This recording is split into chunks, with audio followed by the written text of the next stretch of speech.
Peregrinos de Cristo presenta la Sagrada Escritura, un viaje al corazón de la Biblia, con Carlos Martín y Sasa Puerta. Somos peregrinos de Cristo. En el nombre del Padre, del Hijo y del Espíritu Santo. Amén. Oh Dios, seguimos alejándonos de ti. Cada vez los hombres somos más lobos para los hombres, y los unos pasan o pasamos por encima de los otros sin reato alguno de conciencia. Nos dominamos y nos sometemos sin reparos. Queremos, Señor, vivir en el país de Sem. Amén. Hola, peregrinos de Cristo. Sean todos, como siempre, bienvenidos a nuestro encuentro semanal con la Sagrada Escritura para continuar nuestro viaje al corazón de la Biblia en el Antiguo Testamento. Con ustedes, Carlos Martín y Sasa Puerta, laico defectuosamente al servicio del Señor. Bueno, peregrinos de Cristo, hoy iniciamos nuestro último segmento del segundo bloque en nuestro viaje al corazón de la Biblia.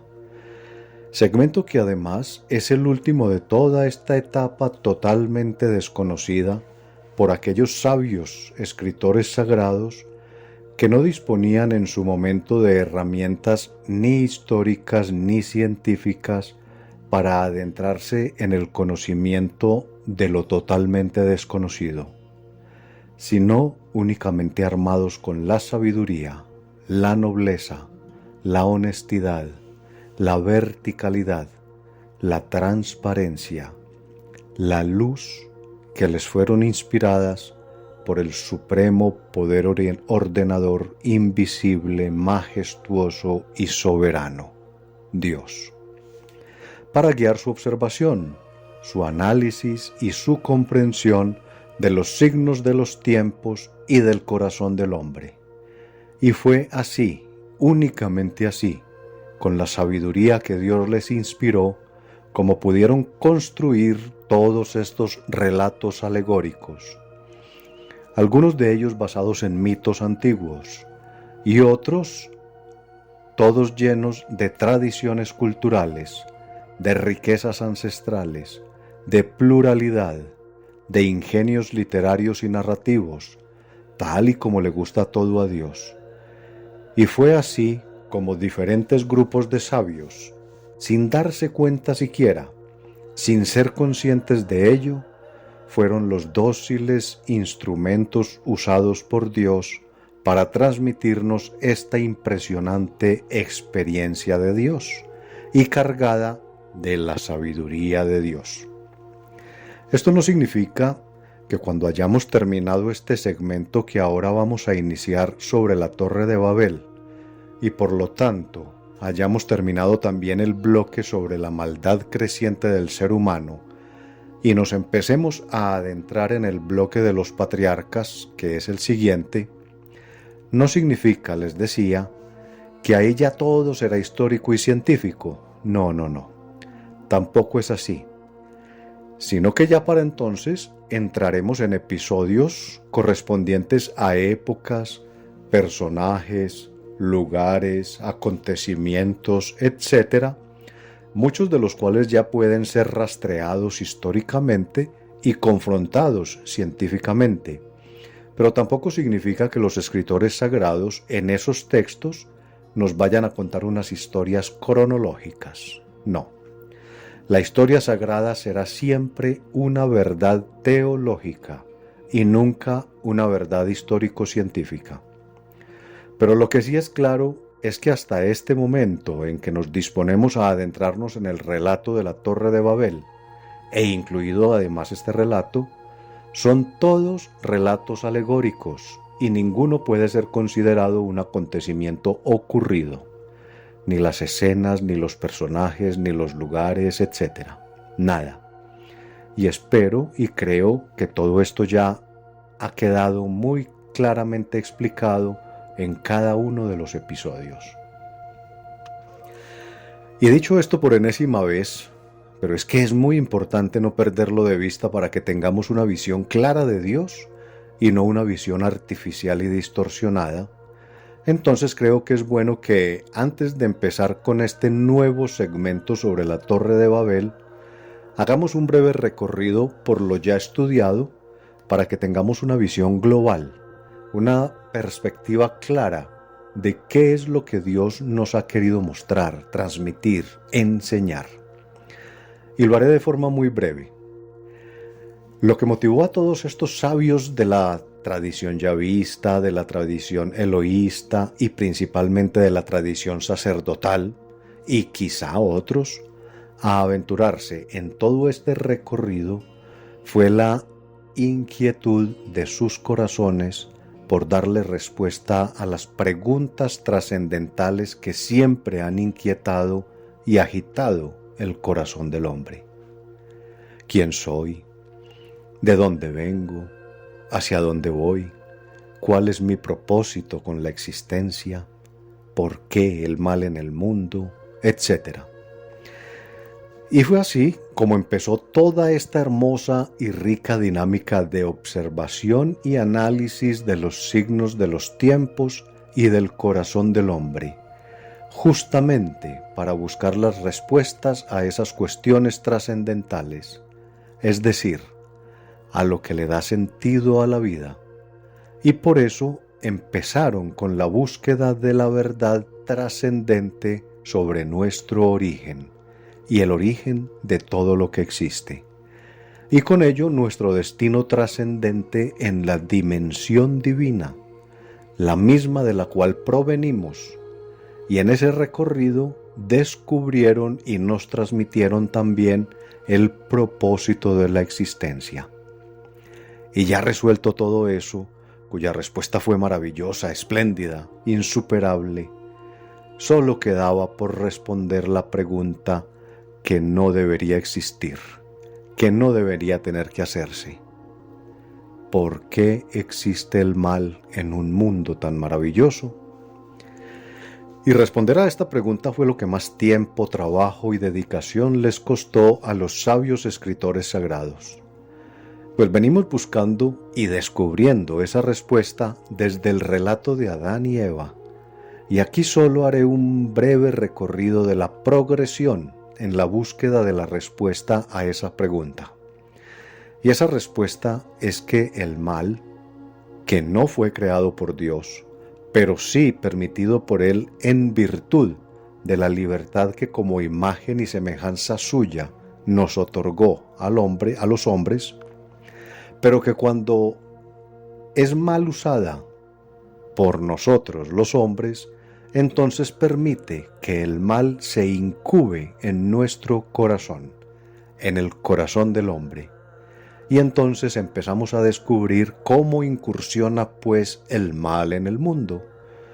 Y fue cuando nos lo enseñaron inicialmente que a nuestro corazón lo primero que lo contamina es rechazar cualquier autoridad sobre nosotros y ser nosotros esa autoridad suprema y soberana que decide sobre el bien y el mal.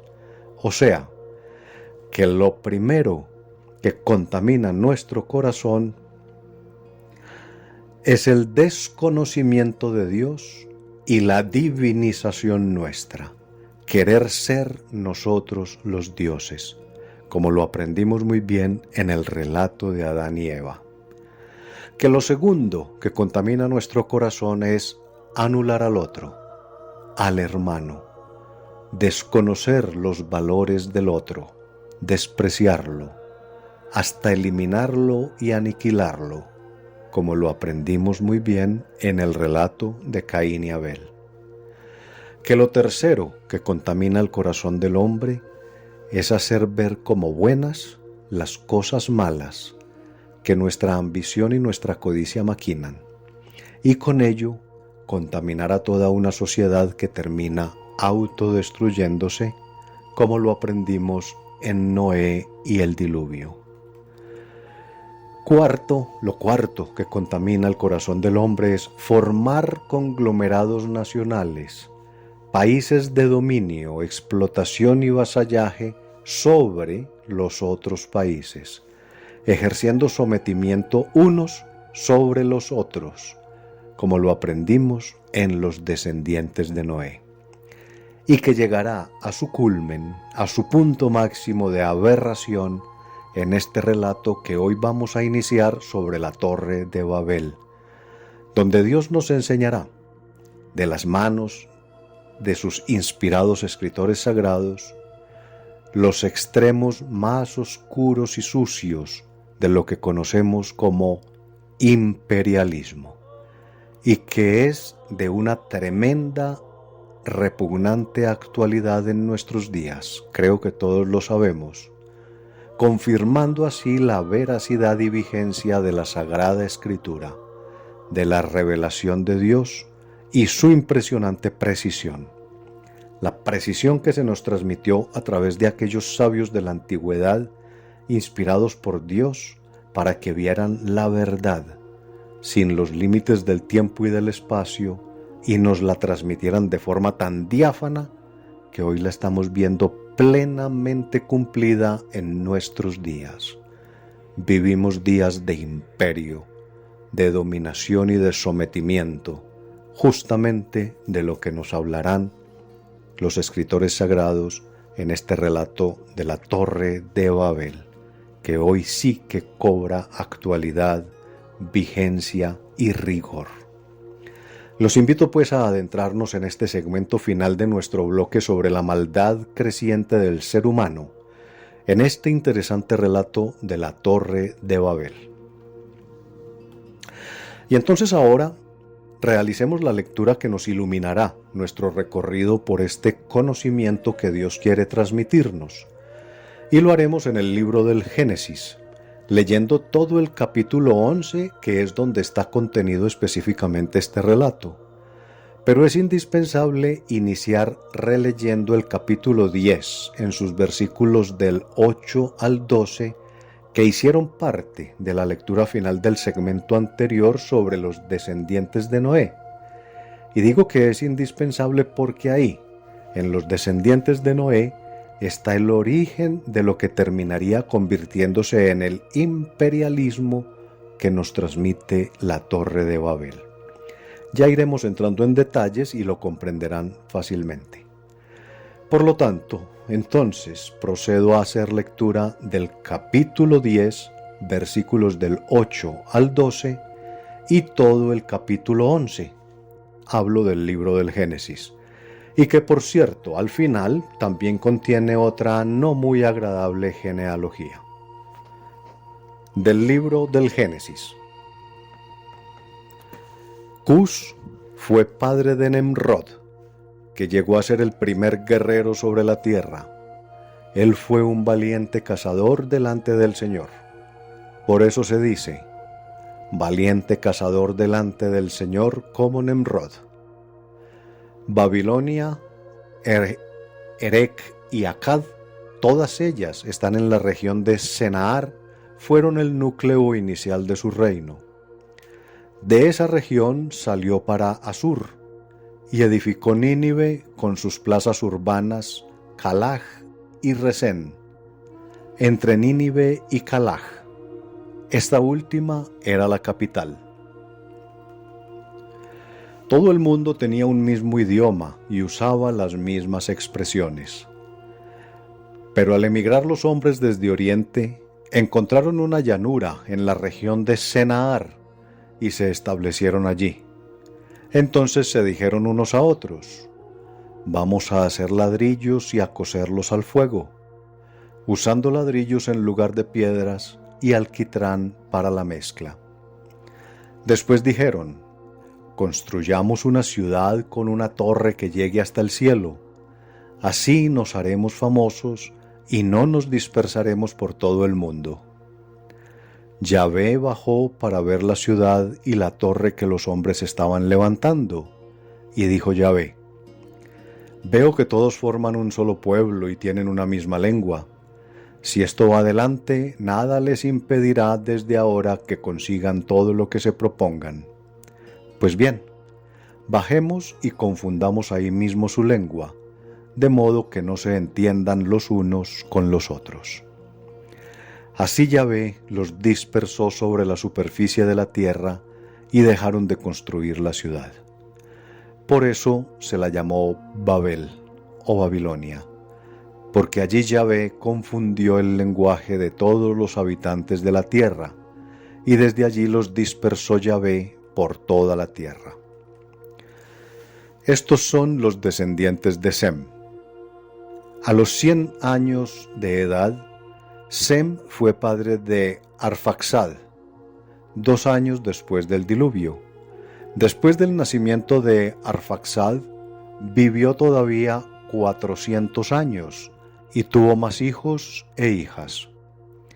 Arfaxad fue padre de Sela, cuando contaba con 35 años, y después de del nacimiento de Sela vivió 403 años más, y tuvo otros hijos e hijas. Sela fue padre de Eber al cumplir los 30 años. Después del nacimiento de este, Sela vivió aún 403 años y tuvo más hijos e hijas. Cuando Eber tenía 34 años, fue padre de Peleg. Después del nacimiento de Peleg, Eber vivió 430 años y tuvo más hijos e hijas. Peleg fue padre de Reu a los 30 años, y después del nacimiento de Reu, Peleg vivió 209 años y tuvo más hijos e hijas. Cuando Reu contaba 32 años, fue padre de Serug, y después del nacimiento de este, Reu vivió 207 años y tuvo más hijos e hijas. Cuando Sereg cumplió 30 años, fue padre de Nahor. Después del nacimiento de Nahor, Serug vivió 200 años y tuvo otros hijos e hijas. Cuando Nahor tenía 29 años, fue padre de Terá. Después del nacimiento de Terá, Nahor vivió 119 años y tuvo más hijos e hijas. Terá a los 70 años fue padre de Abram, de Nahor y de Aram. Esta es la descendencia de Terá.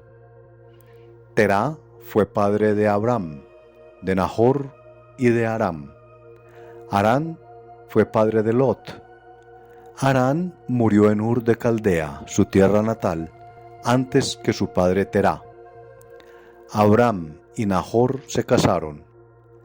La esposa de Abram se llamaba Sarai, y la de Nahor Milcá, hija de Harán, que era padre de Milcá y de Gisca. Sarai era estéril y no tenía hijos. Terá tomó consigo a su hijo Abram, a su nieto Lot, hijo de Harán, y a su nuera Sarai, esposa de Abram, y los sacó de Ur de Caldea para llevarlos al país de Canaán. Pero al llegar a Harán se establecieron allí. Terá vivió 205 años y murió en Harán. Palabra de Dios. Te alabamos, Señor. Bueno, como ya se los dije, y si están bien atentos, entonces les sonará conocido, o por lo menos ya leído, el principio de este pasaje que acabo de leer, pues reitero que ya había sido leído en nuestro encuentro anterior, cuando meditamos el final del relato sobre los descendientes de Noé, que terminaba con una larga y un poco tediosa genealogía, igual que sucede también con este otro relato sobre la Torre de Babel que hoy iniciamos y que probablemente vaya a ser de corta duración, puesto que el relato de la Torre de Babel en realidad constituye el final del relato de la descendencia de Noé. O en otras palabras, estos dos relatos, el de la descendencia de Noé y el de la Torre de Babel, son un solo relato, si se quiere decir así, en el cual inicialmente, y como lo dijimos en su momento, los escritores sagrados dan un gran paso en la búsqueda de los responsables del mal en el mundo y en la historia, concluyendo y planteando, a partir de su observación y análisis, que en el conjunto de las naciones se presenta un pequeño grupo con ínfulas y grandeza y supremacía, y que para hacerse cada vez más ricas y poderosas, llevan muerte, opresión, explotación, saqueo y humillación a los pueblos o naciones más pequeñas e indefensas, haciendo una distribución del mundo en tres grupos, haciéndola los escritores sagrados, en tres grupos de naciones según su compromiso con el ordenamiento establecido por Dios. Un primer grupo en cabeza de Sem, y que corresponde a las naciones que obedecen o que quieren acatar el ordenamiento de Dios. Un segundo grupo en cabeza de Cam, el hijo maldito, y que corresponde a las naciones que no aceptan el ordenamiento de Dios. Y un tercer grupo en cabeza de Jafet, y que corresponde a las naciones neutrales que deben decidir de cuál de los dos lados anteriores hacerse.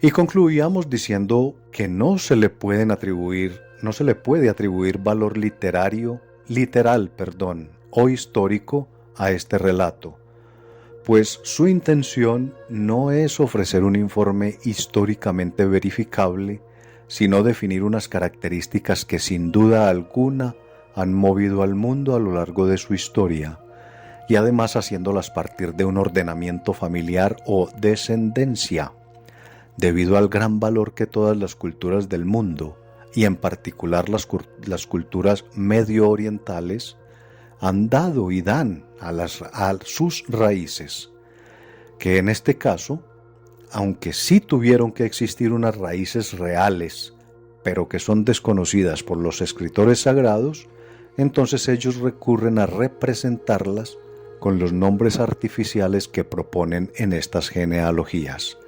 Tanto en aquella genealogía del final del capítulo 10 sobre la descendencia de Noé, como también lo veremos en el final de este capítulo 11, con la descendencia que da origen a la Torre de Babel. Y todo esto que estamos recordando y que tendrá, como ya lo he dicho varias veces en este relato que vamos a iniciar sobre la Torre de Babel, tuvo su origen en los primeros versículos que leímos hoy y que ya habíamos leído al final de nuestro encuentro anterior. Estoy siendo muy reiterativo para que no nos perdamos. Y ese inicio de lo que podríamos llamar el culmen o el clímax o la cima de la maldad humana lo tenemos en el personaje alegórico de Nemrod. Está reflejado en los versículos 8 al 12 del capítulo 10, que en el relato nos lo presentan como hijo de Cus, quien a su vez era hijo de Cam, el hijo maldito. Espero que con esto ya vaya cogiendo forma en sus mentes esta historia. Y nos lo describen a Nemrod como el primer guerrero sobre la tierra. Ahí tenemos ya la presencia nefasta de la guerra, es decir, de la violencia, de lo que se obtiene por la fuerza. Nos lo describen también como un rey, o sea, como un gobernante. Pues nos dicen que Babilonia, o sea, Babel, Erech y Akkad eran las ciudades que hacían parte del núcleo de su reinado.